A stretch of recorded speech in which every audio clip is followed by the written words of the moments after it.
মায়েরা যারা আছেন ছেলেরে প্রশ্ন করে, তোর কাছে তোর বউ বড় না আমি বড়?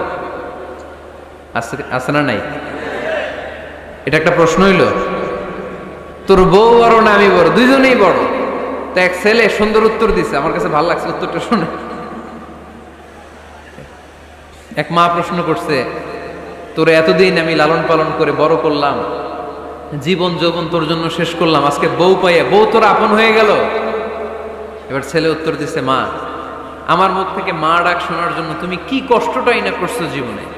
10 মাস আমারে পেটে ধারণ করলা, খাইতে পারো নাই, বমি করছো, খালি ওষুধ খাইছো, তোমার পেট কেটে আমারে বের করা হয়েছে, 2 বছর আমারে দুধ খাওয়াইছো, পেশাব পায়খানা পরিষ্কার করেছো, বয়স যখন 3-4 তখন তোমার আমি মা ডাকছি। এই মা ডাকটা শোনার জন্য তুমি এত কষ্ট করছো, আর আরেকবারের মাইয়া এই ঘরে আইসেই তোমার মা ডাকা শুরু করছে। যেই মেয়েটা তোমারে মা ডাকে সে আমার আপন হবে না কেন মা? ঠিক কিনা? এই মা ডাক শোনার জন্য তুমি এত কষ্ট করলা, আমার লালন পালন করলা, 10 মাস পেটে ধরলা, পেশাব পায়খানা পরিষ্কার করলা, এরপরে মা ডাক শুনতে পারছো।